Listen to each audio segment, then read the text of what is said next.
so now we're moving on to the public hearing on the acceptance of a gift. Yeah. Here comes Dr. Phil. So we do have a public hearing on the acceptance of a gift from the Brook. This gift is in an amount of $125,811, and that with the purpose of funding a full-time social worker for the 2024-2025 school year. And that's to serve all the SAU 21 school districts.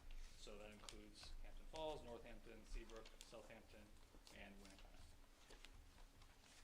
So thank you very much to the Brook for their generous donation. Perfect. I guess if you want to see if there are any comments or questions. Any comments or discussion, questions, anything?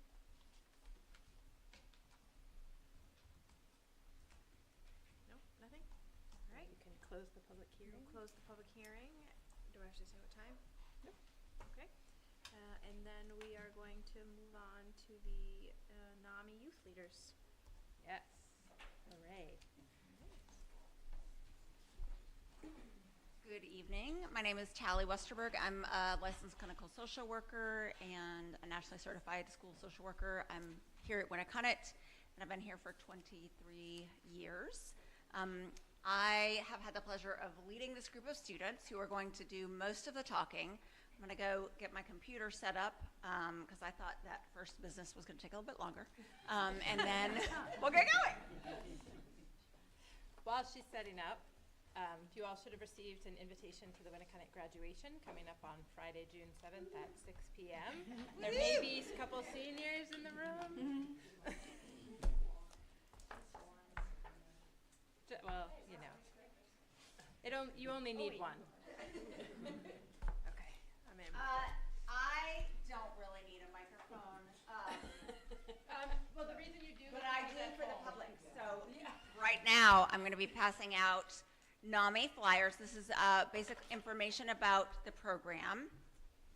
Just want to take one and pass it. Okay. And our friends at NAMI New Hampshire are delighted that we are presenting this to you tonight, and so they shared with us some NAMI New Hampshire brains. So it's a good stress tool for long board meetings. And so I'm going to ask you to take one of these and pass it around as well. no throwing. No throwing. I thought it, you said it. So in August of last year, we participated in a day-long training for the adults, and then a day of adult and student training. And this is our picture in this very room. This looks familiar to you, I know. And so we just want to acknowledge that the generous funding was provided by the Seacoast Women's Giving Circle, and we received a grant from them to cover the training for the NAMI Youth Connect program. And students have been meeting with me and some of the other advisor teachers during Warrior Block here at Winnicott. And also, because there has been so much work to do and so much enthusiasm from the students, we have actually done an ELO, which means that students will get credit for the work that they have done. I'm going to allow, were there extra of the flyers also? Yes. Or no? Okay. There's some for y'all too. Everyone needs their brains, right? And so when we're looking at what the mission of NAMI is, of course, it is really to support students and families who are dealing with mental illness. NAMI New Hampshire here has been very active for a really long time. And so here at Winnicott, how we created this group is that I sent an email to all the staff and said, who are the helpers in this building? Who are the kids who are already helping out? And so the staff made recommendations, and then we presented the idea to the students. They did the training, and now what they do is that they have presented information to the wellness classes here at Winnicott, which every 10th grader is required by our graduation requirements to take wellness. And in that wellness class, there is a mental health unit. And as part of that, we cover suicide prevention. We are mandated by state law to train students and staff every year on suicide prevention, to recognize the risk and protecting factors and warning signs. And in the future, we also hope to have this group present to middle school students. We are still trying to work out one last field trip to come to Southampton at the first week in June. And the kids really have done a phenomenal job. I barely have to do anything but just show up, and then they do all the work. So this is my first time teaching, and it's my first time advising. And so they've made it very easy for me to do that. So I'm super grateful to them. And so I think without further ado, I'm done. And you guys have to, yeah. Yeah. Okay. Hi. Yeah, and you should introduce yourself. Oh, sure. Okay. My name's Elle, and I'm a 10th grader at Winnicott. My name's Maddie, and I'm a senior at Winnicott. I'm Annabelle, I'm a junior at Winnicott. I'm Julie, I'm a sophomore. I'm Sadie, and I'm a sophomore. And these are just some of the youth leaders. I think we have about 10 to 12 in total. And so here we go. So we as WHS NAMI youth leaders have done many things this year so far. First of all, we've updated the NAMI Connect presentation that was presented to us back in the fall with a NAMI New Hampshire representative. And we have made adaptations to make it more fit for Winnicott. Also, we have created an Instagram account in order to expand our outreach to the student body. And we have presented to 3 sophomore wellness classes so far and plan to continue doing so because that's our main goal, is to spread awareness about suicide prevention. And lastly, recently we have made applications for future members in order to expand our group. Our plans for next year are to grow the club by accepting students with similar values between the grades 10 through 12. We also hope to create fundraising opportunities such as selling merchandise. And we, as Ms. Westerberg said, are planning to present to middle schools as we understand the importance of suicide prevention at younger ages. And lastly, we are hoping to find other ways to reach out to the student body during our weekly meetings. And so here are NAMI's core principles. First of all, suicide is a public health problem that impacts all ages, and it is generally preventable. Everyone has a responsibility in preventing suicide, which is what we are trying to do. Furthermore, communicating with others will help reduce the risk of suicide in our community. And in NAMI's teachings, we emphasize to recognize and connect, 2 key actions in saving lives. Back in December, us, along with other students, were trained in order to help other students learn about suicide prevention. In these classes, such as the sophomore wellness ones, students are trained on how to recognize risk versus protective factors, also warning signs, and how to support others who are considering suicide. During these trainings, emphasis is put on the fact that students are not alone trying to help someone in crisis. They can always talk to a trusted adult. Lastly, in these trainings, they are always youth-led and consist of 3 parts, often containing videos and student participation. Throughout these presentations, we like to incorporate games to make it more to increase student interaction. One game is the Save a Life game show, which is just a fun Jeopardy game all about identifying risk factors for suicide. There is also the game What Do You See, which is a series of pictures followed by guesses as to who is at risk. And spoiler alert, anyone can be at risk for suicide at any time in their lives. And lastly, there's Pictionary, simply to just build connections among students and break the ice. Thank you.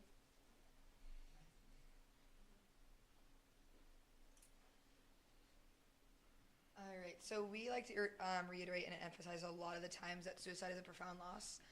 It's more of a chemical imbalance within people's brains, and like Elle said, at any point of their lives, and anyone can be at risk for suicide. So we like to reiterate that all of us have been touched, by loss at some point in our lives, and talking about suicide can bring up personal experiences for us. And a lot of the times, Julie will talk about the national statistics of it, but suicide is a disease. We want to make it known that it is a public health issue. People do not ask to be touched by suicide or to be affected by it. It is literally a chemical imbalance within your brain. It is a disease. And we need to be sensitive to loss survivors and attempt survivors or anyone at risk for suicide, and as well as victims as well. And we also like to talk about later in our presentations about practicing good self-care and to seek support and who would be helpful to you. And we like to kind of highlight people within our school systems and outside of our school systems of who, is the safe place for some people, or, a trusted adult and people like that you can go to. Because as youth leaders, we can really give education and give, insight of what to know and what to know about suicide prevention.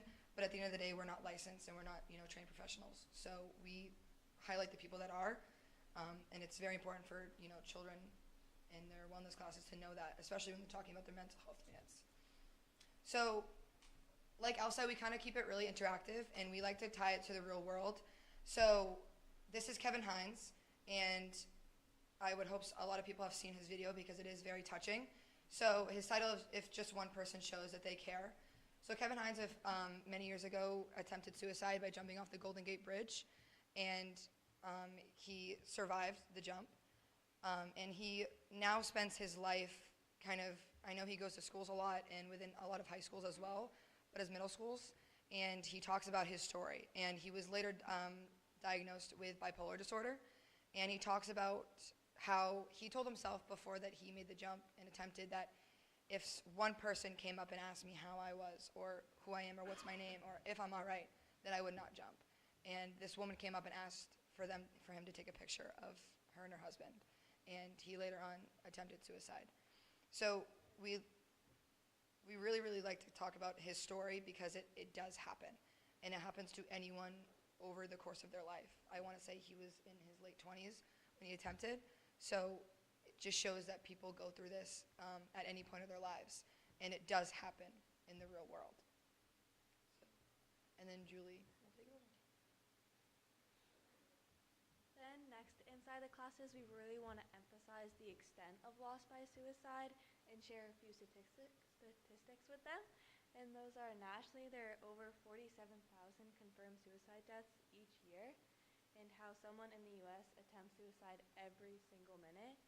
And we also like to highlight that suicide death can have a serious impact on family, friends, and even community members. And one thing that we like to talk about a lot with each class is how one is one too many, and it should really never get as high as these numbers are because it is a really serious problem that we need to help with. And then inside the classes, we talk about stigma, and we start by talking and asking them what they think stigma is and a few stigmas that they might think are around suicide and how we can help prevent that and why we might not talk about it and how we can help them get comfortable talking about it so everyone can seek the help they feel and can talk to people about it so they can get the help they need and feel comfortable with this topic and not keep their emotions inside and let the stigmas take control over them.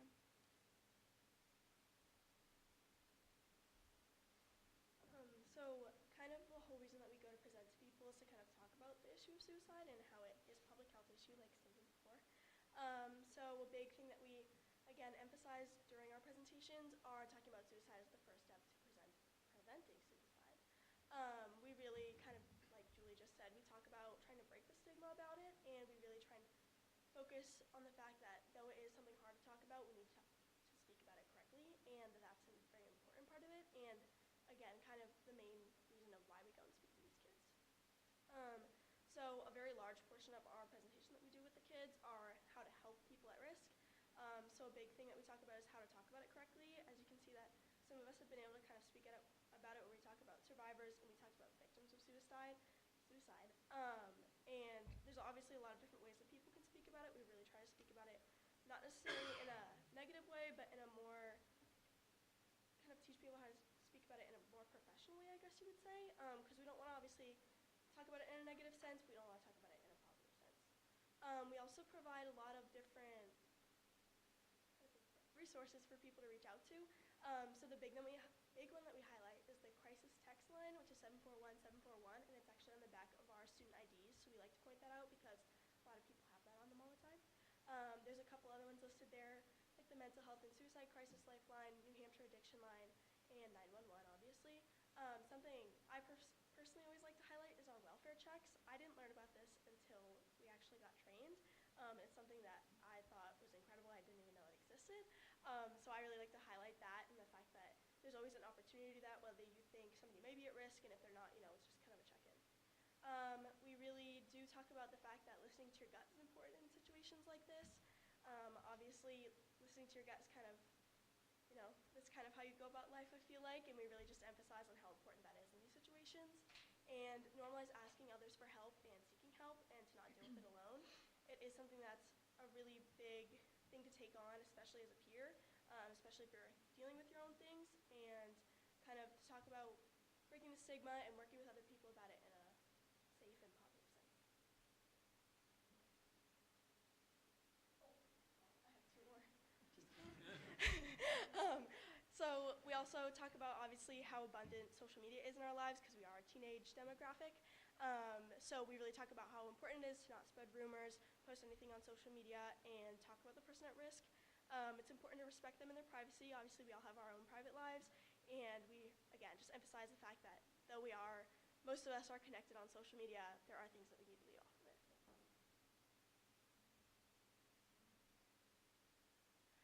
So this video is a bunch of kids kind of just talking about the stigma that I just talked about this a little bit, but this is a video that we show the kids where it's a bunch of kids kind of speaking about why don't we talk about it, break the stigma. There are reasons that we don't talk about it, and it really is kind of just to highlight after we speak about it, seeing it from other peers necessarily who aren't maybe kids in the school with you, but it is a professional sense of speaking about it, but it is still youth speaking about it. So. I think that that video was produced by the Rail Clinic, and it is, prevention again from a youthful perspective. And I think, one of the things that is so profound that I think we get reiterated over and over again too is that talking about suicide is not going to make someone suicidal. That is a myth. And so they really highlight that also in that video. So Erin Murphy is currently a guest speaker for NAMI New Hampshire, and she shares her message on resilience and how important it is to get help when you're going through something mentally. And her story is a great way to give a visual representation of teen mental health and how we can improve it. So Erin Murphy, who was 15 years old at Wyndham High School at the time, and she made a short video on her mental health struggles for the Magnify Voices Art Contest in 2021, right after the pandemic. And her video showcases how she was able to stay strong during her mental health battle and how important it was for her to find her why and to keep going even when it seems like there's no light at the end of the tunnel. So here is Erin's video.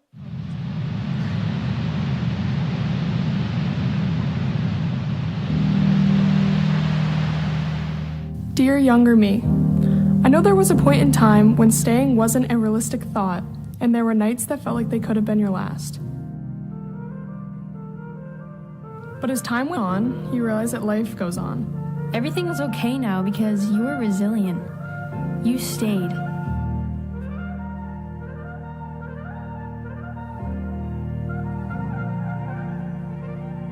I want to thank you for getting the help that you needed and deserved.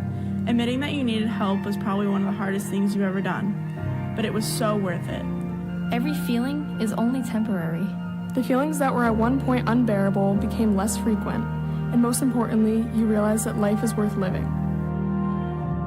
The mountains, dancing, the days when you can't stop laughing, flowers, the ocean, these little things are what make life so unique and wonderful.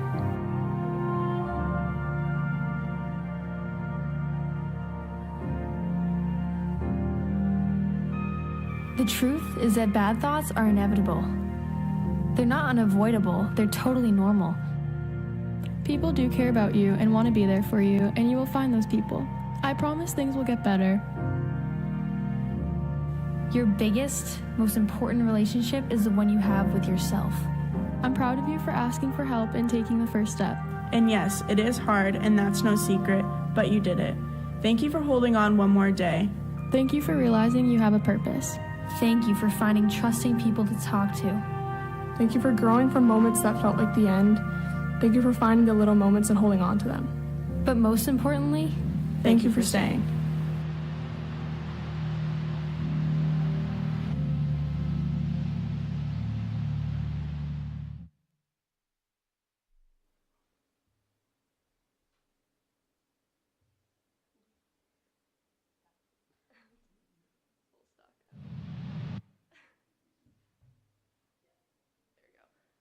So the response to Erin's video on both YouTube and various other social media platforms was immense, and it is something that she herself could not have ever dreamed of. And so currently, Erin does guest lectures at schools. She's also been on various 603 local podcasts where she talks about mental health, as well as being a guest speaker for NAMI New Hampshire. So another thing that we like to highlight in our presentation is how to take care of yourself when you're stressed, which can help your mental health. And these are not just tips that we educate others on, but we ourselves as youth leaders follow, because no matter what you're going through mentally, these tips can help you. And so some tips are to ask for help and to talk to others when you're struggling, to get plenty of rest, to drink plenty of water, and to avoid caffeine. Do not use alcohol or other drugs, and to exercise, and even just getting outside can help you too. And to use various relaxation skills like breath work, meditation, and journaling. And so finally, make a difference, be a part of a solution. So we as NAMI youth leaders, we want to make a difference in teen mental health, and we want to be a part of the solution that is bettering teenagers' mindsets every day. Thank you.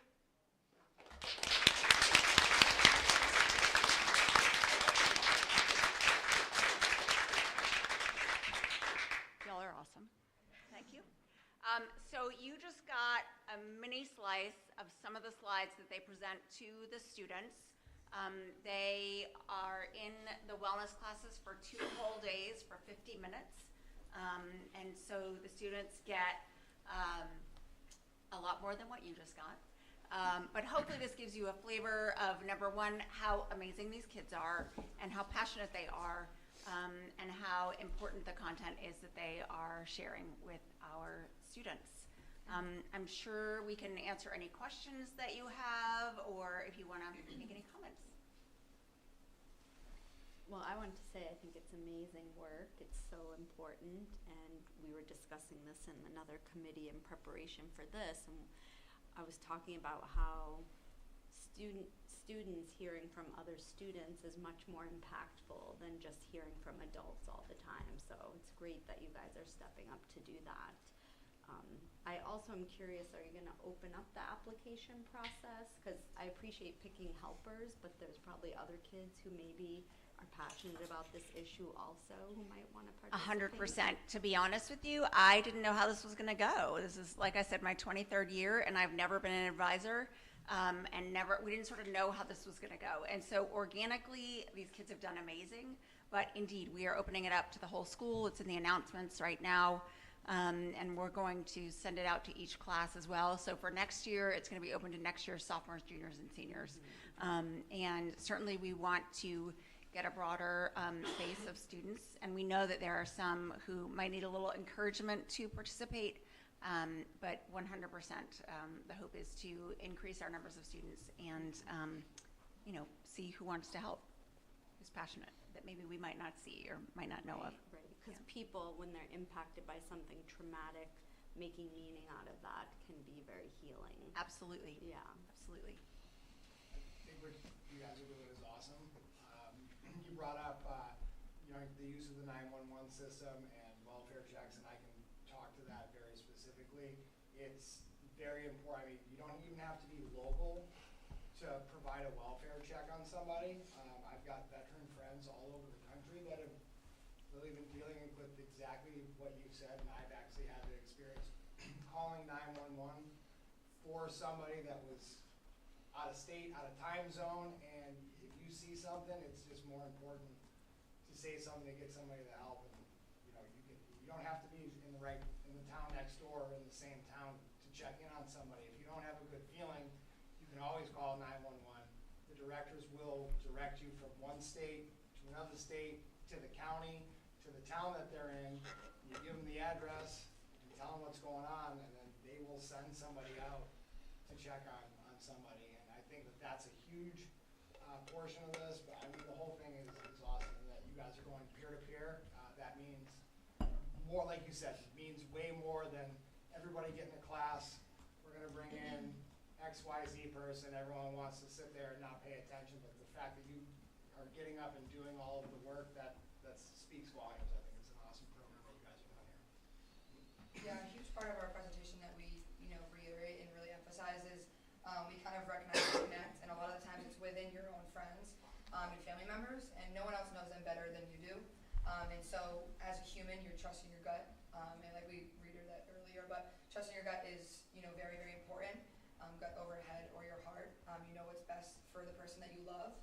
And, the welfare checks come into play where anonymously you can call in for that person and take that first step, not for them, but with them, and let them know that you are there and, like we said, trained professionals, that they actually can take that first step and really make that impact and that difference. Yeah, ensure their immediate safety. Yes. And get them the help they need on the back end. Yeah, with, like Ms. Rosenberg said, it's like a very small portion. Like we talk about, the use of firearms within a home or, other weapons and things that people can use and be access to. And we talk about that, heavily about using your lifelines and crisis text lines, very, very heavily. So. And I believe all of our district websites have if you see something, anonymous tip lines on them. So, that is another system for our students that is in place. I just wanted to add that I like that you're traveling to middle school to talk more about this. Like suicidal ideation seems younger and younger, that our students are experiencing this, and I just think it's so important, like all the efforts that go into the proactive work ahead of time and that sense of belonging and connectedness that we try to create for all students is so critical. Because when you feel like you have a place to belong, it's a lot easier to feel that self-esteem and that connectedness, and you're less likely to not want to be here, right? So I appreciate your efforts to bring the message earlier, so that kids can be aware of themselves and others. And I think you're really brave coming and talking about it. You're standing in front of an audience here and being broadcasted and getting the word out is so critical. So I'm glad there's people like you that want to do that. Thank you. Yeah, thank you. You talked about stigma and how that's one of the things that you talked about. Can you talk about what some of the barriers you hear from teens are to health seeking? Yeah, often it's more stuff like, especially depending on demographics. Like males, it's a big thing as like they have to bottle everything up, and especially as teenagers. Also, religion is a big one as well, depending on where you are in life. And pretty much anything, like maybe you're uncomfortable talking about it around your friends, because people nowadays throw around the term a lot, like go kill yourself or something, which is not okay, and we talk about that, and that's a big one. People are not comfortable speaking about it because they think they're going to receive backlash from their own friend group, which is what we're trying to break here. Yeah, we talk about, like Julie said, we kind of like open it up and make it interactive as early on as a presentation as we can. So we kind of just ask them the question and make them talk, and we kind of write on the board. And we have like hear topics of just like religion or background. A lot of times it's like personality stuff that you think is stigmatized, and then we kind of talk about things in the world right now that are stigmatized and people are scared to talk about. And we hear topics a lot of times of just like post-grad plans or around your family you're gonna get judged. Topics like just school and your grades and stuff like that. And it kind of opens up as kids like, we're getting later on in the presentation of like she said that, I didn't know she was gonna say that, I don't think she was gonna say that. And it gets people talking and making like your eyes aware that like your classmate is literally going through the same thing. And before that day you didn't even talk to that person or even think that they're going through the same thing as you. So I think it's one of our bigger kind of aspects that we talk about and our more touching ones. Just like, they're going through the same thing. So why not communicate and like talk about that? I just want to thank you all. You're all very impressive. I mean, seriously. And you've probably touched people that you don't even realize that you have. And I think there's a certain maturity in you that has, you flipped the switch, and I trust you will inspire that in others. Just a quick question. I'm thinking to myself, here we are, graduation season, time of transition. Have you thought about any sort of toolkit that you might be able to give to students as they leave all of this, as they leave this structure and their friend groups and everything they've known for a number of years? I really feel like a lot of our kids are stepping into a very vulnerable position in their life when they, between now and whatever, 22, 25, are there, 47. Yeah, I'm just curious, is there a way that we can expand that to, or are you doing that already? Maybe NAMI does that, I don't know. NAMI certainly meets anyone in any age group here in New Hampshire. And I hear you. I do think that is a concerning transition time, right? But the other thing I would say is that all colleges in New Hampshire do have mental health support. And so I think one of the things that is good about this lesson is they teach students, like, no matter where you are, there are resources. You can always call 998, you can always call 911, you can always find your trusted adult, no matter what your circumstance is. But I do think that colleges also have been expanding their efforts. I know Meredith wants to say something. To really talk about mental health openly and to highlight resources for students, regardless of where they're coming from and what their plan is and what their major is and all those kinds of things. And I think what's phenomenal both about this project, the Youth Connect Leader Program, as well as just we adults don't communicate in the same ways that they do, right? And so I think one of the things that's so amazing is that they are able to share things on TikTok and share things in ways that I don't, right? And that you don't. And so I think the message about breaking stigma is getting out a lot more. And I think, there are other really significant national movements. There's a lot of money in youth mental health right now, thankfully, to really try to help support kids, whatever age they are, whether it's young or in that high school to college and working transition. So I was just going to add, specific to your question, Cameron, that the New Hampshire Department of Education has partnered with Choose Love to do some very specific programming for seniors. They're working in partnership with higher ed in New Hampshire, though it isn't designed only for students who are moving into higher ed, right? It's just designed for students who are in this transition phase to really talk about some of those same resources and how to get supports, right? As you enter into that kind of new chapter of adulthood and like overnight. Yeah, they right. 18. There you go. So there are some resources, again, available through Choose Love in the state, but to Tally's point, any higher ed institution certainly has those resources on campus, and the resources that these folks have talked about are available no matter where you are. Thank you. Thank you so much for having us. Thank you.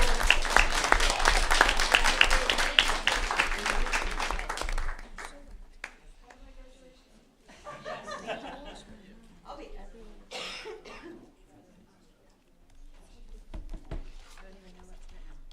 Well, I'm locked up. Okay.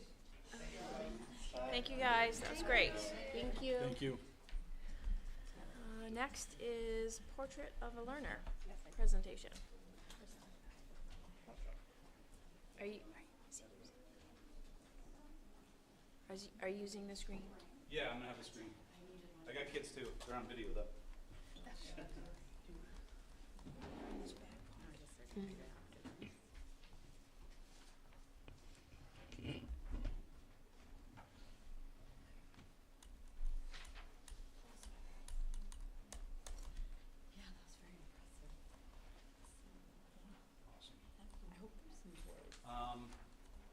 Thanks for having me, and thanks for allowing me to give an update on Portrait of a Learner. Okay if I'm here as opposed to over there? Sure. So I'll start by saying there's a lot of cool stuff going on around this SAU. We just saw this NAMI presentation. Last night I had the pleasure of attending the Northampton Select Board meeting where Winnicott kids actually designed and decaled a police cruiser. And they're going to do all the police cruisers in Northampton now with the student design logos. It is just unbelievable to see some of the stuff that our kids are producing.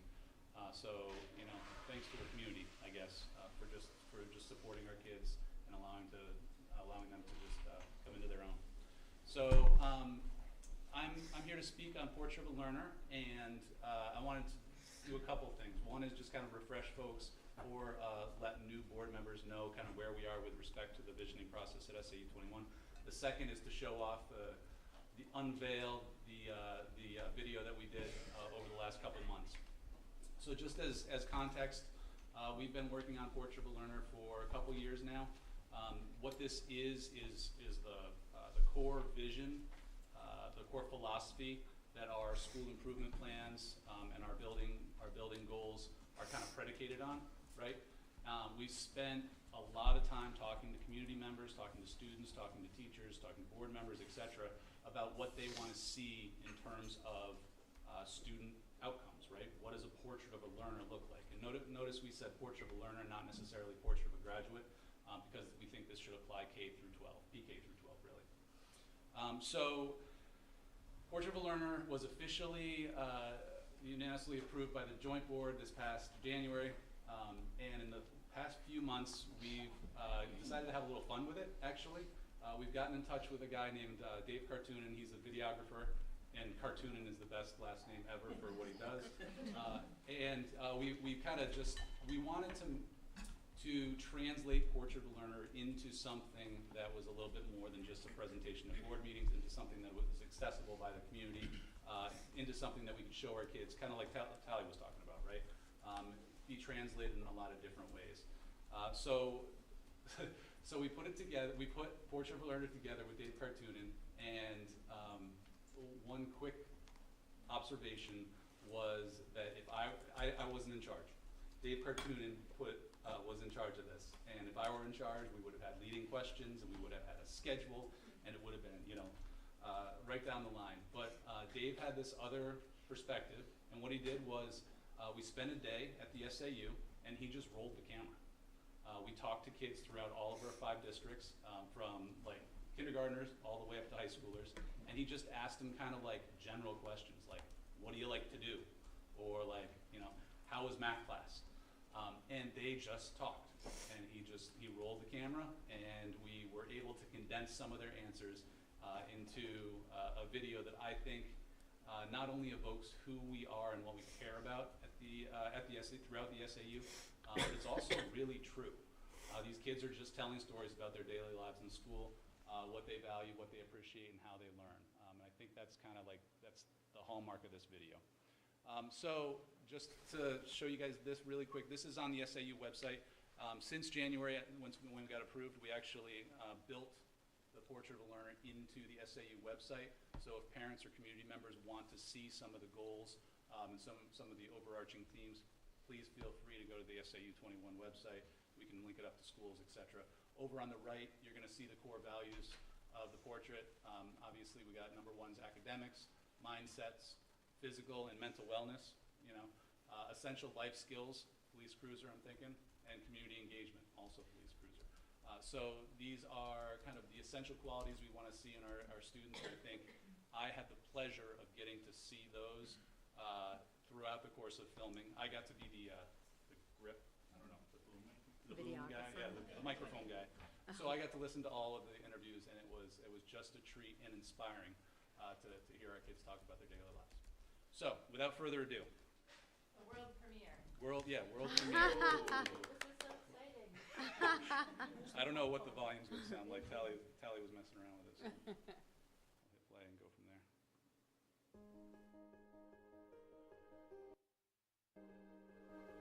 A portrait isn't just a picture, not just a snapshot in time. It's a likeness of who we are and who we want to be. In SAU 21, our Portrait of a Learner comes in a frame. 5 focus areas that encircle who we want each of our learners to be. The inner circle framing our portrait is our mindset. SAU 21 students are curious, motivated, and self-directed learners. We equip them with the tools they need to understand that their effort leads to improvement and success.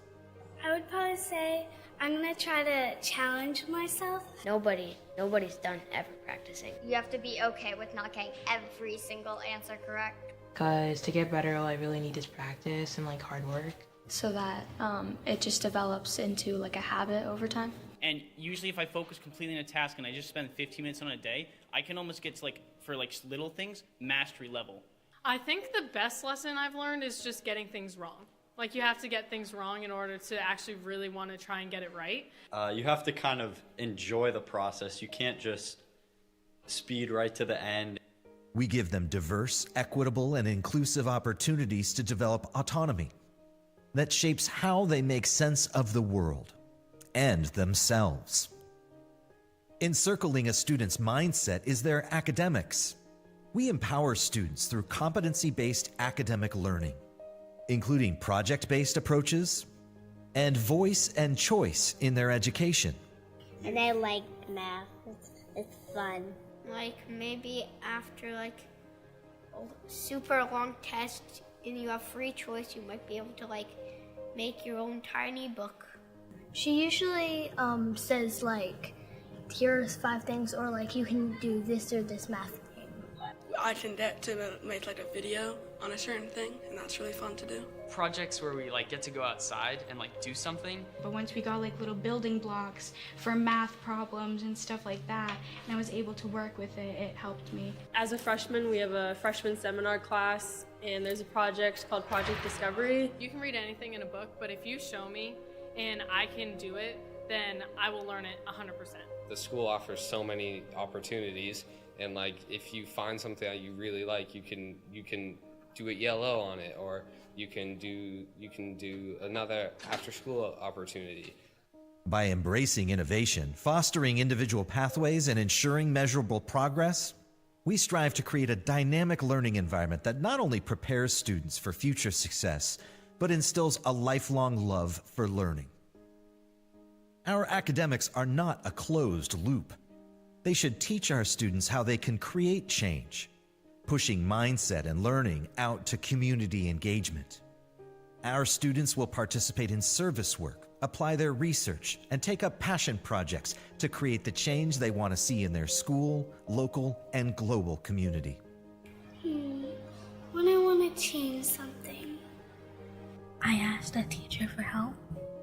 We'd all go up and ask the principal. I decided to go ask if they needed help, and they said yes. It just really helped to be able to tell someone. We have our community in school that we can talk to each other about our problems. I usually go up to them and like say like what's wrong, like what's happening, why are you feeling this way? It is very easy to speak up because all the teachers are very welcoming and they like to hear your input. What they've done before is if they want to incorporate a new club into our school, we'll kind of go to the principal or maybe even the school board. I think it helps us treat each other a lot better. There's a lot of great opportunities for kids to get involved with the community. I think it's a great way to show that we can immerse ourselves in our education. You're not all as different as you think you are. Like, you're all experiencing the same things. We provide students with meaningful opportunities and resources necessary to become agents of change in a dynamic and diverse world. Surrounding these points of focus are the essential life skills we imbue in our learners, acknowledging that our growth does not begin or end with school, and that only when we equip them with skills, confidence, and self-awareness can we expect them to become independent, lifelong learners. Yeah, feel smart. Wait, I know 100 and 100 is 200. Break like the problem into smaller parts instead of just trying to get the answer immediately. I like finishing something. Like I like creating things. Be patient with people. Be kind to others.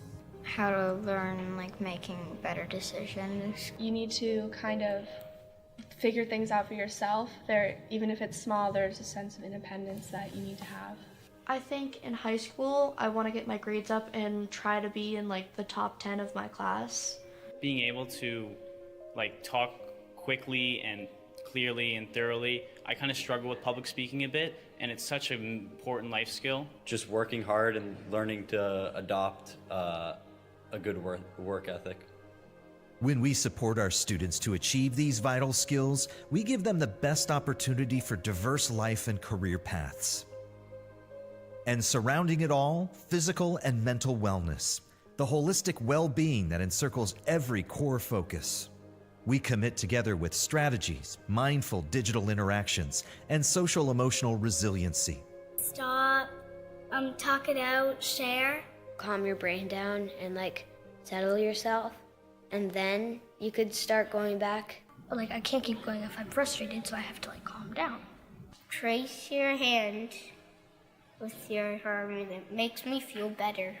Usually try and think good thoughts because it can make me happy and drag me away from the bad thoughts. Focusing on the future makes me more anxious than just staying where I am, like think about where I am right now. I just try and like do something else to like get my mind off it, and then I'll come back and it feels better. How can I work with it to make it so it's not as scary? It like helps calm you down. It makes you focus on certain things while not worrying about like the little things that are going on. You don't have to think about the whole thing right now. So like just splitting all of life's little moments into chunks. You can think about, oh, this is tough, but sometimes it's really just part of the mental game. This integrated approach lays the foundation for both academic success and a healthy, fulfilling future. This is the portrait of an SAU 21 learner.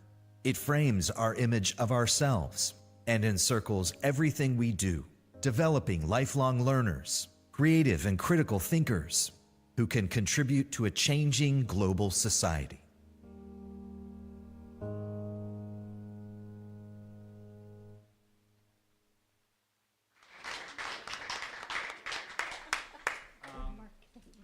Two things, and I'll stop talking, I promise. One, thank you. This is one day. This is one day in all one day in all districts. And we had the opportunity to just let our kids talk. And I wish you could have been there because that was real. That's exactly what we found. So one. Two is playing this forward. I think Dave has a number. We probably did 20, 30 interviews throughout the course of that day. We have just a number of those interviews kind of truncated in folders, school by school, district by district, or theme by theme. So we're going to be able to work with our principals to be able to play those out and to share them within our buildings as needed. And of course, these are all going to be leading into the goals that each one of your boards are going to see with our school improvement plans this summer, probably June, maybe July. Yeah. So I'll stop there. Unless you guys have questions, I just want to say thanks. That's great. Thank you. Thank you. Thank you. Amazing. Unbelievable. I just want to acknowledge Dave's work through developing the portrait of a learner, leading that visioning process with stakeholders across our communities, and but, you can see the work in progress, right? We're not by any means done with this work. It's aspirational, but it's also affirming. That our students are already reflecting back some of those values that our community identified, and he's a short timer, but his work will last. This is way bigger, So and we thank you appreciate the legacy. Look, the principals showed up. Thank you, principals, for being here. And thank you, Donna, for being here. This is way bigger than one district or one person. It's this is a collaborative effort. So thank you. Thank you. Thank you. Thank you. You will be missed. Thank you. Unbelievable. Anybody else have anything to comment or to say or question? I love the Winnicott School Board is too choked up over here to comment, but Yeah. that was really unbelievable. It just warmed my heart. It's amazing. So this obviously ties to some of our communications work. We think this product it's a little long for, quick viewing on the website. As Dave said, we're hoping to produce some shorter duration videos by individual districts, but we do think this one is important to kind of put out there and help people know what we're working on. Well, and I don't think it's, when you say it's long, I don't know if anybody else, it's like it grabbed you immediately and kept you there. It felt like it was 30 seconds long, so I don't think it really needs to be cut. It's, All right. Thank you. Thank you. All right, so moving to public comment. Anything? Nope. So we'll leave it open. Okay. 6:50. Well, I don't know what time it is. 6:55. So we'll leave it open for 30 minutes. Okay. And then we have the approval of the minutes for March 27th. motion to approve the minutes as presented on March 27th, 24. Second. I have Leslie making the motion and Nicole second.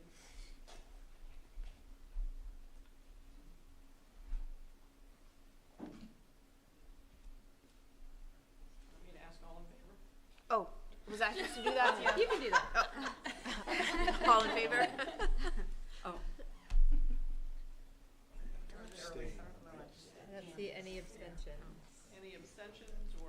Alright,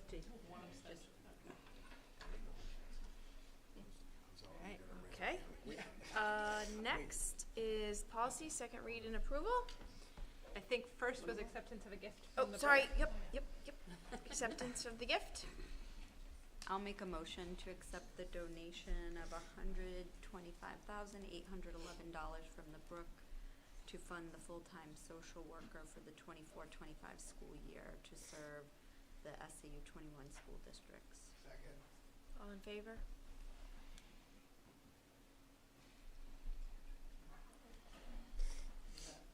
Vote was unanimous.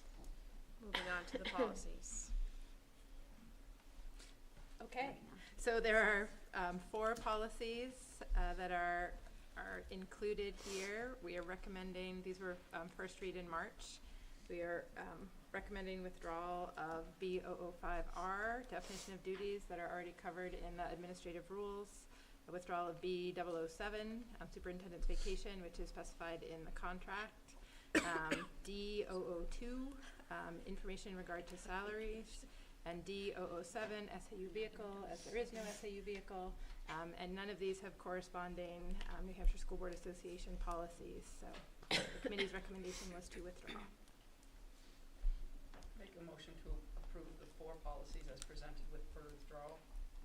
Second. All in favor?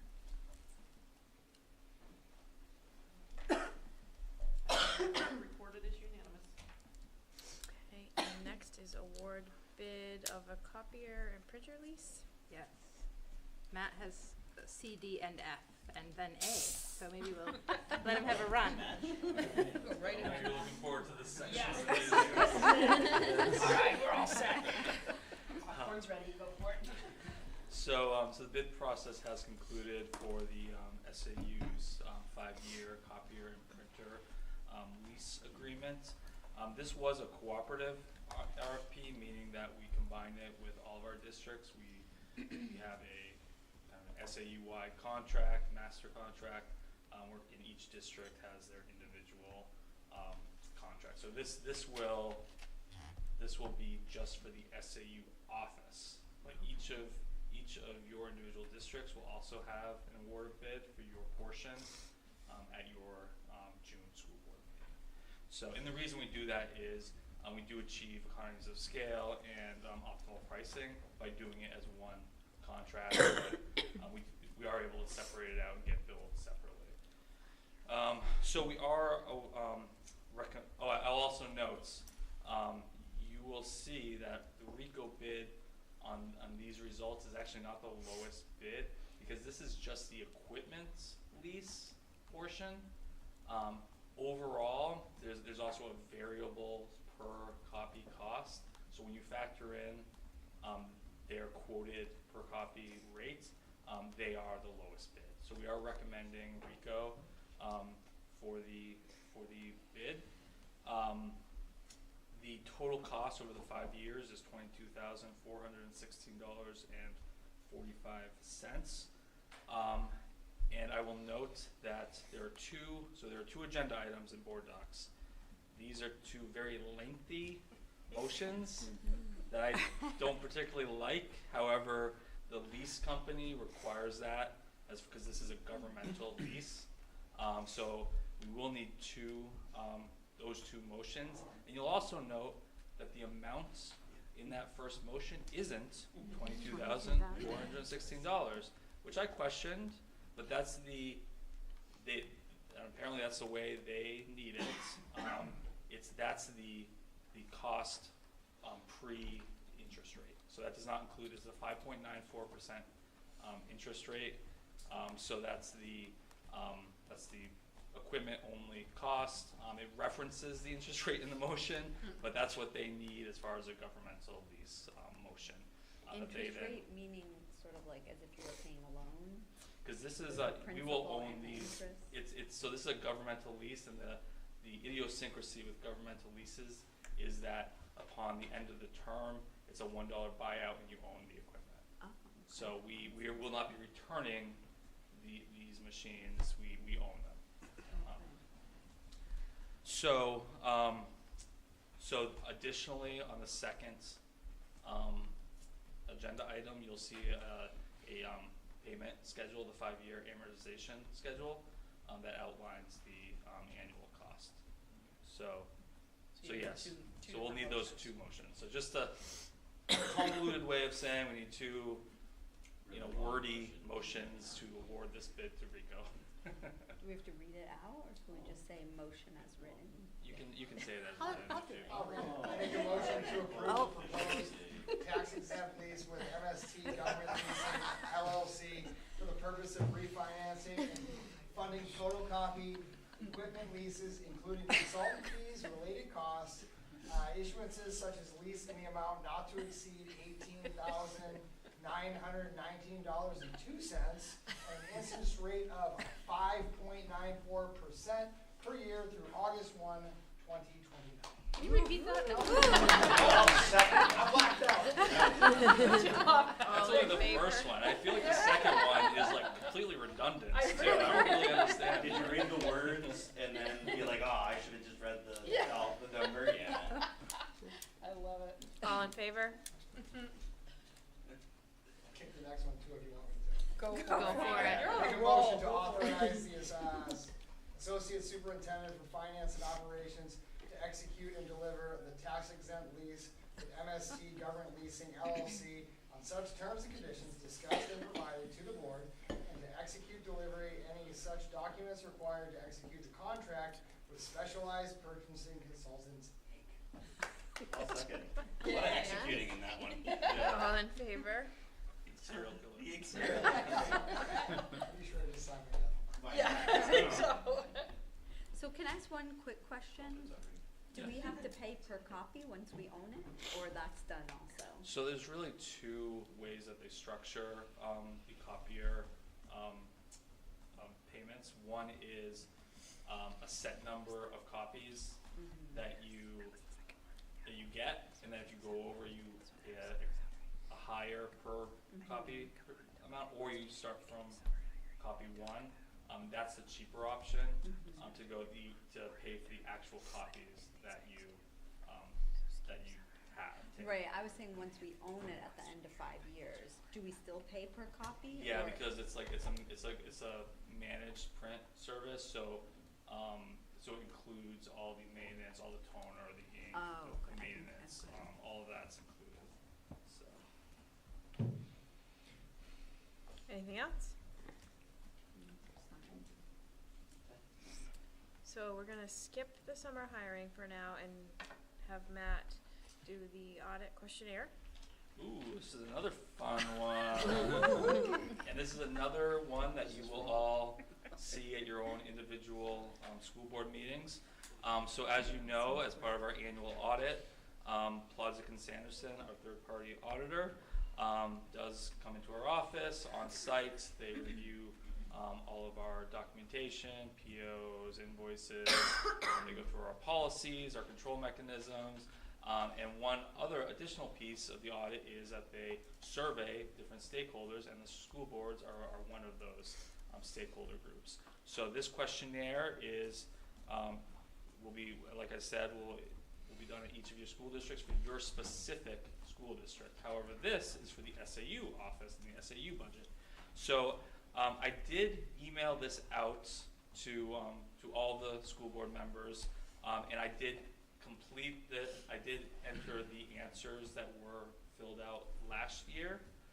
So this would be your opportunity to let me know if you have a different answer for any of these questions, and I can edit it. If there are any edits, or if it's good as is, I will send this to the board chair for signature on behalf of the board, and then submit it to Plodzik & Sanderson. Alternatively, I could read out each question. But I'm confident you all. I've done that before. It's fun. I think we're good. Becky wants to sign it. I think we're good. I'll sign away and.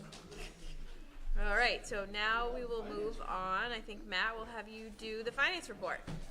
Thank you. So I have included both the fiscal year-to-date expenditure and revenue reports on board docs.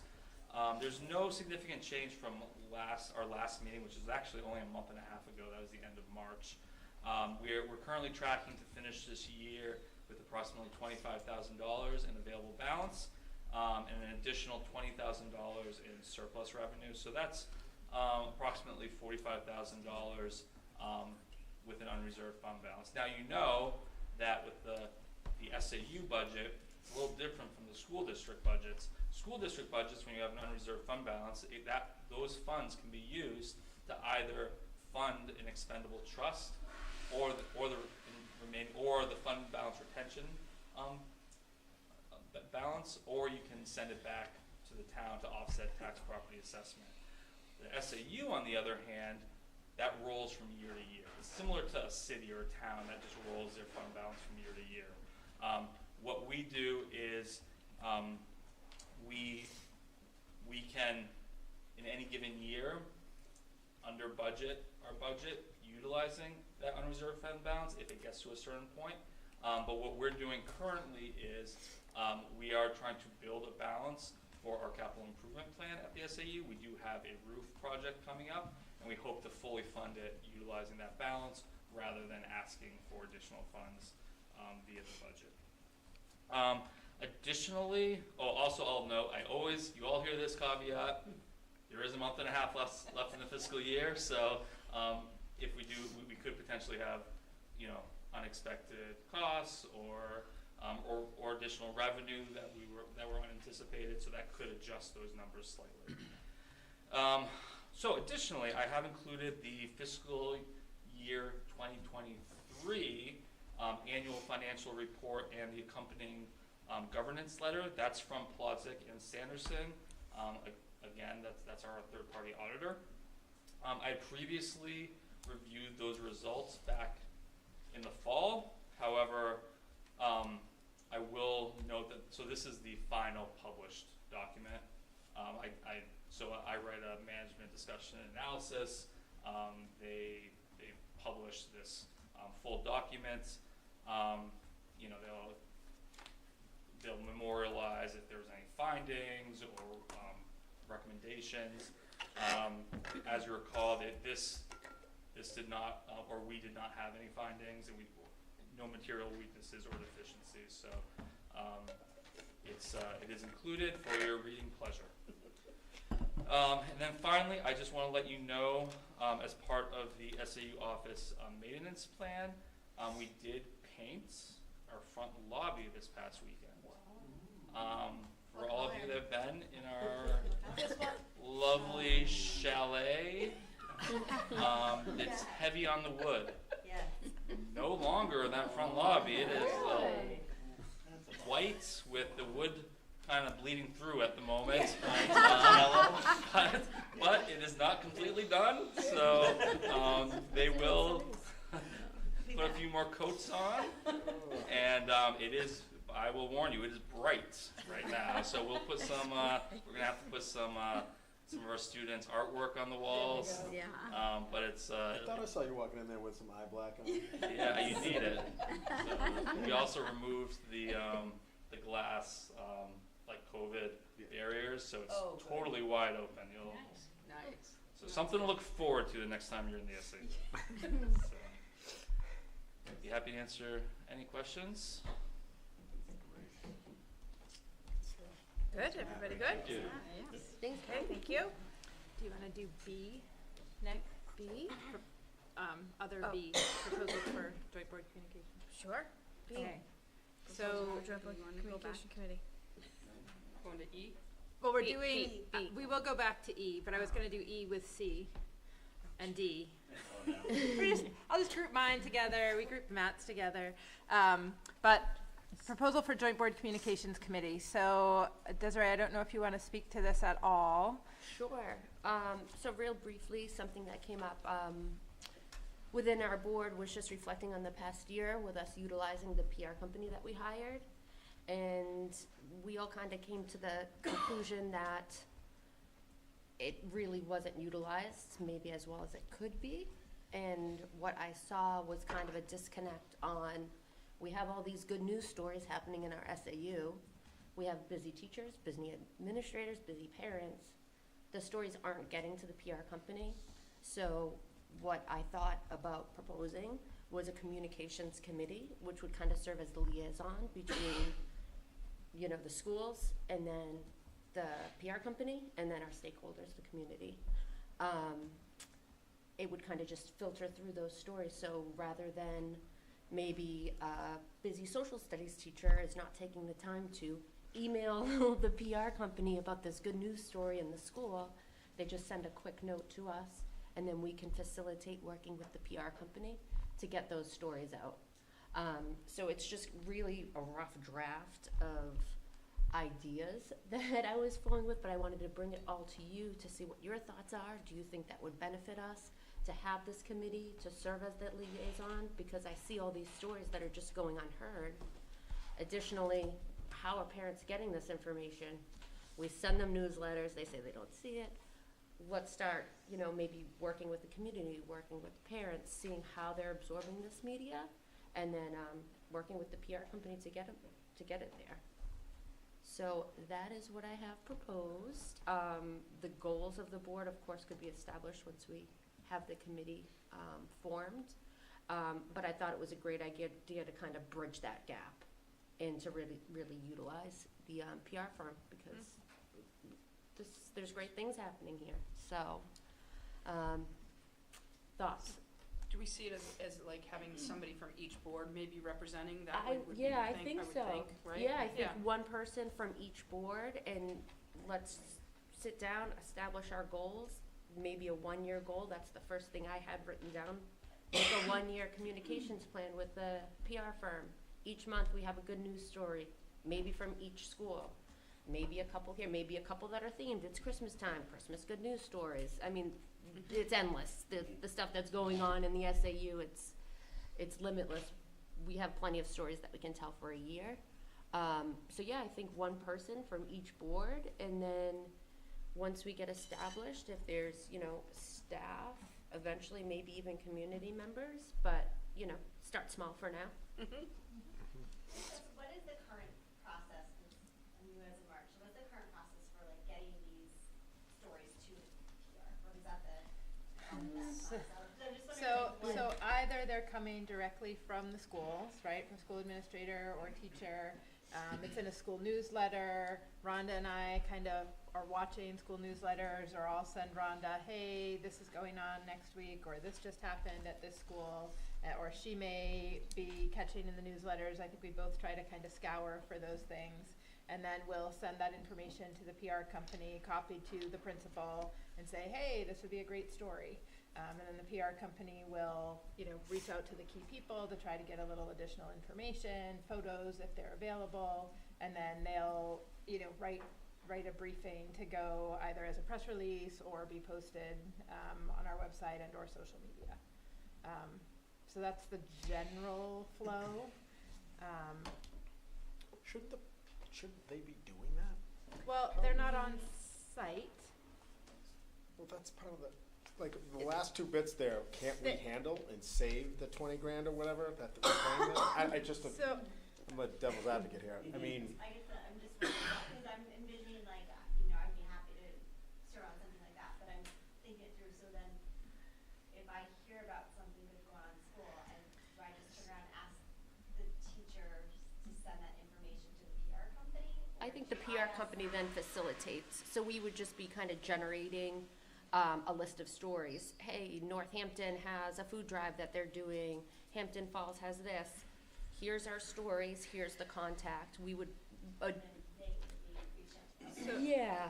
So I think one challenge to our PR company will send press releases to the papers. They may or may not, right, depending on the timing, choose to publish those, right? So we can post it on our website, but that means maybe only the people in Hampton Falls hear about this particular event that's going on. And I think one of the things we know that is helpful, right, is for a Winnicott story to hit all of our communities, right? And those aren't necessarily getting posted on the Northampton website or the Hampton Falls website. So I think part of it too is making sure we can, looking at how we can expand our reach a little bit to make sure all of our stories are reaching all of our communities to the extent that we can. Can I just add, when we developed this concept and went through the hiring process, at the time, it was, it was little. Some of it was marketing, if you will. A lot of it was how to manage communications in a crisis. Right. So the contract, the way it is now, isn't all just fluff and happiness. A lot of it has to do with when we might need somebody in a real crisis.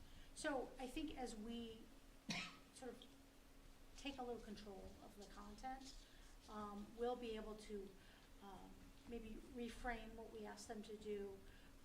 We get some good results, we might be able to budget more money.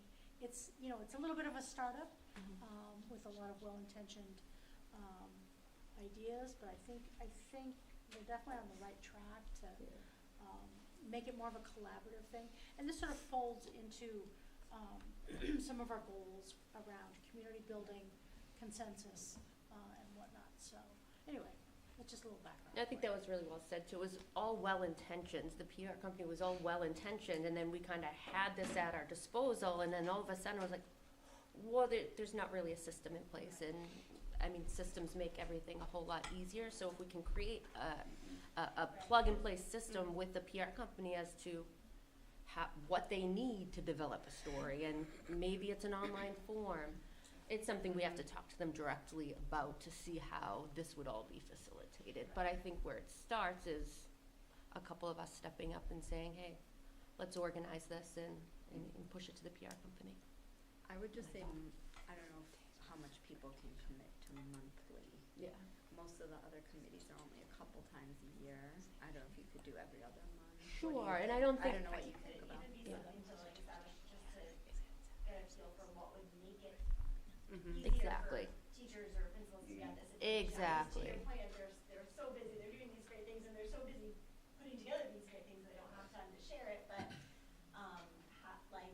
so maybe on a communications committee, asking them to send me the information doesn't really make it easier for them, because they still have to get it to Mhm. make it easier for them. So maybe like a kind of little definition of like how.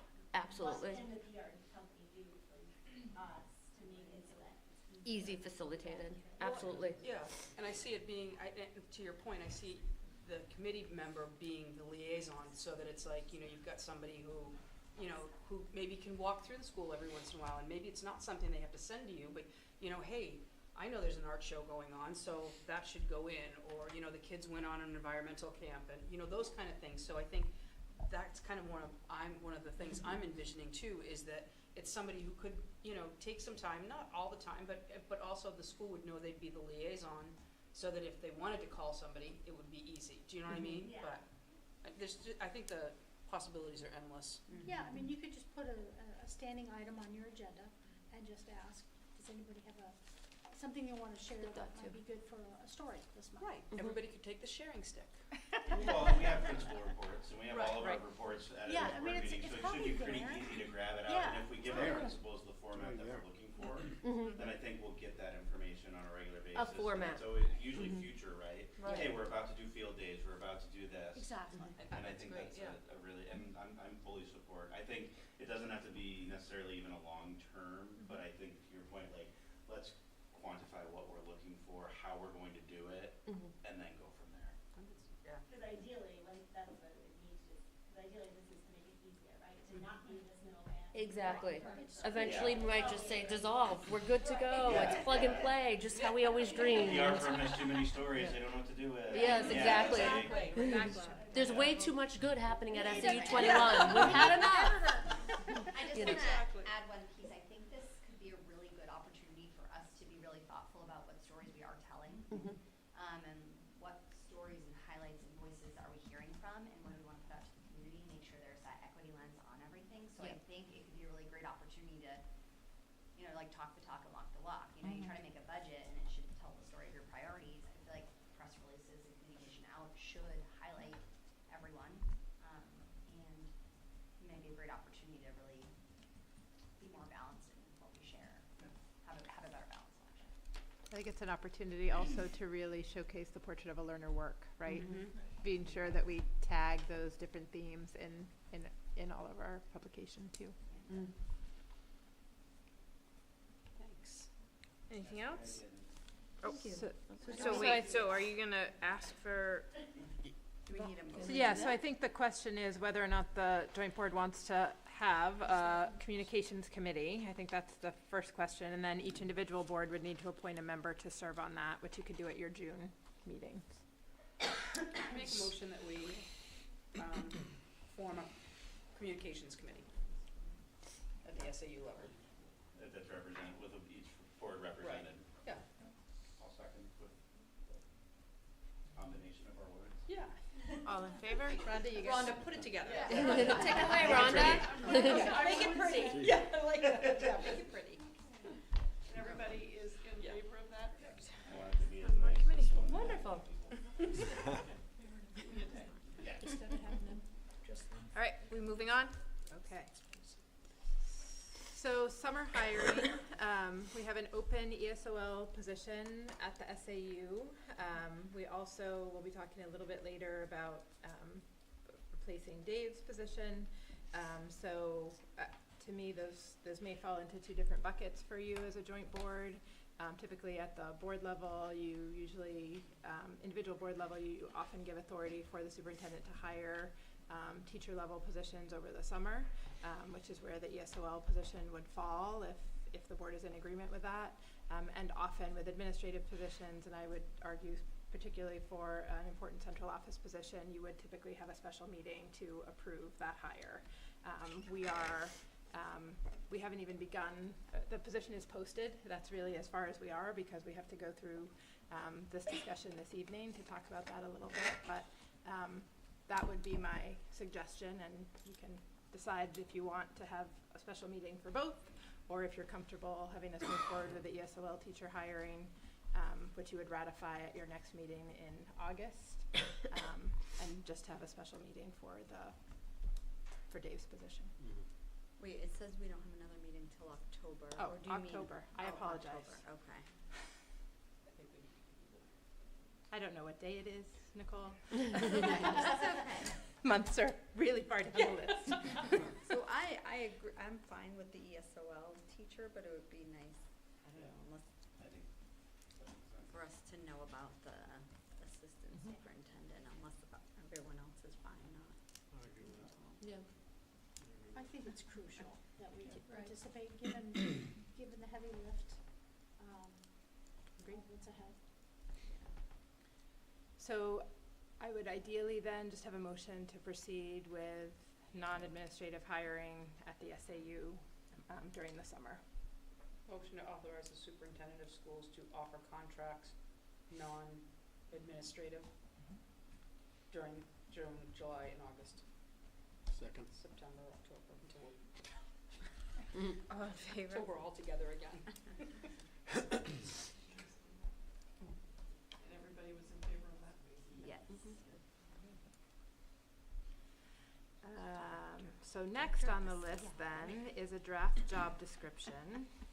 And so you can see, I'm proposing that we move to a director level position of curriculum instruction and assessment for Dave's position.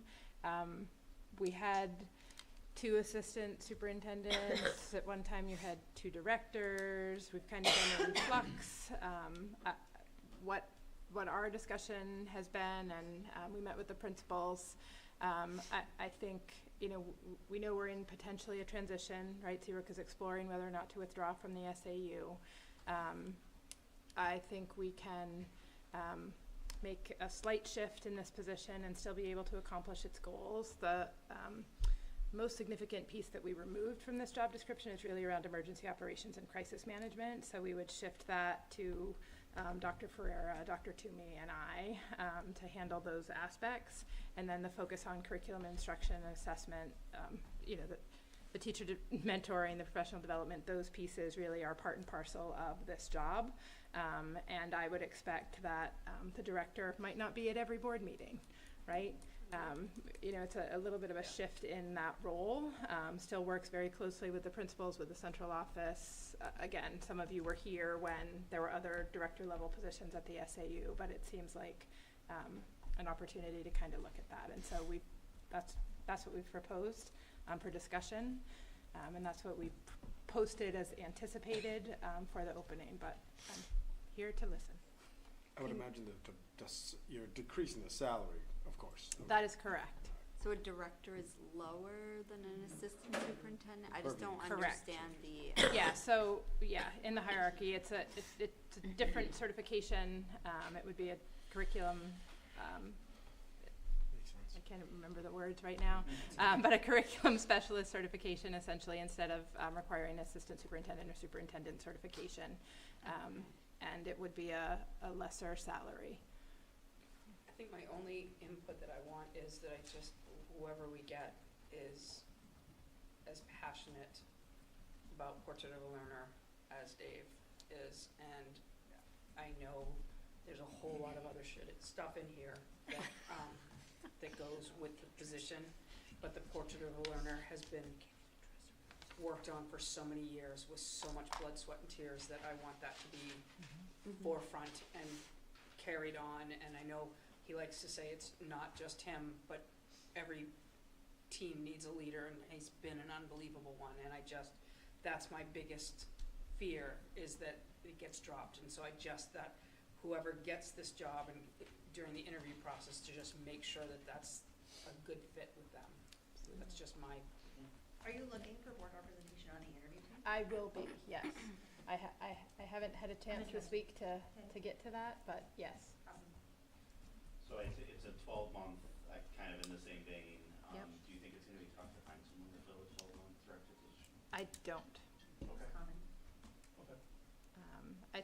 I think there's no other Dave out there, but I think there are lots of people with passion and enthusiasm around teaching and learning, who have trained specifically in curriculum and instruction, and who get excited about that work and working with teachers and doing the data dives. They don't always get as excited about working with school boards, no offense, but they like that work with teachers and getting their arms around the curriculum instruction and seeing growth in students. And so I do think we'll have a good applicant pool for the position. Great. Actually, two questions. Please. Number one, might we consider somebody who has very strong communication skills, Absolutely. right? Likes to write, does a little PR? Or are we undershooting? Do we need a associate superintendent level person to handle this? So, I'm not Yeah, no, questioning you. no. I want to support. right. No, I appreciate the- that. The best possible option. I mean, again, I'm putting that out there for discussion. I mean, I know this SAU was configured that way previously. It's been configured with director level positions. I've experienced working with folks at director level positions. I think we have a strong team, and I think by offloading the emergency management piece and by offloading some of the direct attendance at board meeting pieces, that I think it's very achievable, because I think it's still a well-paid position with that real important focus on teaching, learning, instruction, assessment. Can I add to that? I feel like when you're in the curriculum and instruction lane, it's so different than, and this is no offense to anybody who's a superintendent, but they're so broad in their leadership and management and finance and all the pieces that go with that. But when it comes to curriculum and instruction, you really want someone who can live in that lane, nerd out in that. That's what they do. That's what they study. They're the expert in the field, and also somebody who can integrate really well with the classroom teachers because they're recently taught, or they were lead teacher in building and they manage curriculum with a team. That kind of hands-on work that is so narrow for a curriculum. You want that expert, and I feel like you get it with the director role more than you're going to get it with an assistant superintendent, because that person's coming in usually jack of all trades, previous principal, something like that. So I really think it's a good move to make it a director position, because you're going to get someone who eats and sleeps and breathes this, and that's what you need. So I'm in favor of that. I think it also is less splintered. I think there are times, and Dave, you could speak to this more artfully than I, that this is supposed to be the meat and potatoes of your work, but there are times when you're pulled to focus on other tasks because you are an assistant superintendent that may not be as critical to the teaching and learning process. I don't. Please. Yes. Weird to talk about your own job. Yes. Can't you stay? Actually, I would echo what Caitlin just said. I think one of the things that that is special about a position like this is working with teachers and spending time in schools.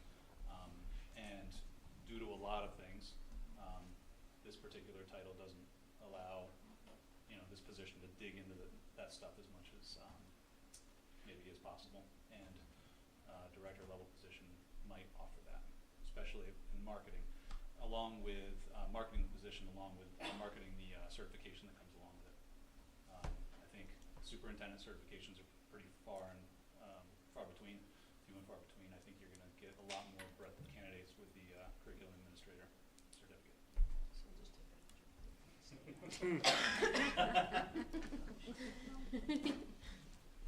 We're all trying to stay. But who's to say 5 years down the road that might be an appropriate promotion? Sure, sure. Which is what I mean, I we've think done, you've which seen, Yep, you've exactly. seen that evolution, right, based on the team that is in place, and I think that level of flexibility is important, and that, whoever is at the helm or in your office needs to be in conversation with the joint board about what the best structure is for the time. And that may shift if your focus shifts too, right? Portrait of a Learner is really important. That work that follows that to support all of those things that we just talked about needs, right, someone's focus and undivided attention. They don't need to be pulled to worry about planning the next emergency operations drill, right, or thinking about, the Seabrook Station response, or doing an investigation, of an employee issue. I really want someone who can be that voice for teachers, that support for teachers, that person who's working directly with our principals and our educators around teaching and learning. Oh, I agree. Do we have to make a motion on the? So I put it in as a draft. I don't think you need to approve it tonight. We'd be having a special meeting to approve a hire at some point, so I think you could finalize the job description at that point. But I guess I'd just like to know if there's consensus that this makes sense to move forward as a direction. We have a draft. If there's feedback on that, we can certainly tweak it, but I think this would give me good direction to move forward with hiring. Yeah. Yes. I'm sorry, did you say this is the job description that was used for the post? So that's the title that we use for the posting, and the draft was connected to that. I would hope going forward that the board would continue to have maybe some feedback or communication from the person, because it's been invaluable to have Dave Agreed. join us and, sort of run things across the. Yeah, I'm not saying never, I'm just saying not every board meeting for all boards. Because I can appreciate that, I just don't wanna lose kind of the overview that we get and the Agreed. input that we've had down the road. Anything else? So now, are you doing the superintendent? Am I next? Yes, I'll just keep going. So I've made a few notes just on the update. So one would be the hiring process. So some of you were here when we did the hiring for Dr. Toomey's position. I invited stakeholders from each community, tried to get broad representation to include administrators, board members, community members, parents, to be part of that process. In this particular case, I certainly want educators, teachers to be part. There were teachers part of her process too, but teachers to be part of the process. So I will be putting out an invitation to folks for that. Love at least a couple of representatives from the joint board. We don't want to wind up with a quorum, so you can't all serve, sorry. But at least a couple representatives. I'll share out the proposal for that with all of you, so you have a sense of what I'm looking at, and then be inviting people to participate in that. The posting date, I believe, closes on the 31st, and so we'd be looking to start the process in early June. And my hope would be to get some interviews in while teachers are still here before people are kind of away for the summer, so we can be as inclusive as possible in that process. Okay. I think the only other. Do we have to close public comment, or do we do that? You can do that. Can we close public comment at 7:36? You can. Do we have to make a Close. motion? You do not. Oh. Public comment is public closed. comment. Oh, I thought I meant non-public. The only other things I wanted to mention quickly, legislative session is winding down. Again, you continue to get some updates from the New Hampshire School Board Association. You know, there is still some potential of some additional funding for next year. We won't know those pieces. It's going to be kind of down to the wire. The fiscal note bills don't tend to get voted on till the very end, so we may not know that until June. Related to funding, we have received notice New Hampshire is getting less federal funding in the upcoming fiscal year for Title I in particular. So that will impact the funding that some of our districts receive, both in Title I and in Title IV-A. So we typically kind of plan for those funds to be used. I know Southampton, for example, has made good use of Title IV-A funds, but you're not going to have any Title IV-A funds in the upcoming year. So we'll be sharing more about that at the individual board level, but I just want folks to be aware that those dollars that we rely on to support some supplemental programs and activities are just not necessarily going to be there, and we'll share more with you about that. Right. I would say that also goes in the outreach for the community as well, all the good things, but I think that's one thing that I think the community really needs to hear, be privy to, what's going on at the state level. Yep. Just a quick thought. Agree. All right, and next meeting are. Oh, we have that great calendar. Yes. Yes. Oh yeah, the mega calendar. Mega calendar. I like mega calendar. That's Yes. what I'm gonna refer to it as, mega calendar. Like, holy Like moly, the mega that's board, more than mega So- calendar. Perfect. I call it the mother calendar. So- Yeah. Goes into the Like mega that. calendar. I know most of you have heard this spiel from Rhonda before, but we lay out the calendar for the whole year ahead because you'll see in a couple months in particular, it's every night there's a budget meeting or a board meeting or a subcommittee meeting, and so if a quorum isn't going to be there, if you know in advance that you have conflicts, it's really important to communicate with your chair and with Rhonda so that we can look at making adjustments to that calendar as far in advance as possible. If you don't have anything on your calendar for these dates, please lock these in and try to work the rest of your life around them. I will start sending the calendar invites now that you're all aware of this, so please don't ignore all my 100,000 emails you're gonna get over the next couple of weeks. I promise I've really looked. What are the asterisk dates? I looked for my. Which, oh, those, you know what, those are dates that it's not on the normal meeting date. Okay. Okay, that was like a cue to me, cause like for instance, in August, you know, it's usually the first Thursday for a couple of those boards, Okay. but it's so early that we pushed it to the second one, just to kind of give them an extra week of summer So vacation. asterisk equals run a note. Yes, Okay. ask me and I'll show you in. Or it falls like on an election day or something Gotcha. like that, where Okay. we have to move that typical, normal meeting day. You have to, and you're working with SAU 90 and SST also with coordination, okay. That's So already- yeah, that's baked into this already? primarily around school calendar dates, less about board meeting dates, but yes. Yeah. This is just meetings in the evening that we know of right now. Calendar Jenga, yeah, I know. Don't add any Pull the extra piece out. meetings, this is what it looks like. I won't add any. Yeah, I'll do my best. I mean, I know what happens. All right, so is the next, I have something that said it was canceled. It's been going on for a while. It's a huge thunderstorm.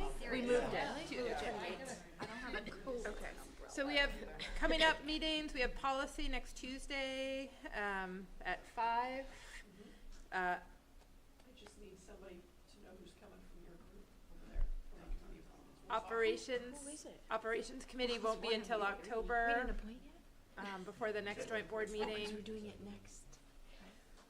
So I won't even, and the next joint board meeting is the end of October, October 28th. So I make a motion then to go into non-public. Motion to enter non-public under RSA 91-A:3, Roman numeral 2, A, B at 7:41. Second. We have to roll call that, right? Yes, roll call. That was a roll call. Let me just enter this. Thought maybe we'd be able to skip over that, because we're all going to, Alex Rossinger, Yes. Anthony Lang, Yes. Ashley Haas, Barbara Goodman, Yes. Becky Burdick, Yes. Desiree Potter, Yes. Jason Farias, Yes. Caitlin Belanger, Yes. Lauren Jurda, Yes. Leslie LaFond, Yes. Michael Gendry, Yes. Nicole Seco, Yes. Tamara Lay, Yes. Tricia O'Keefe, Yes.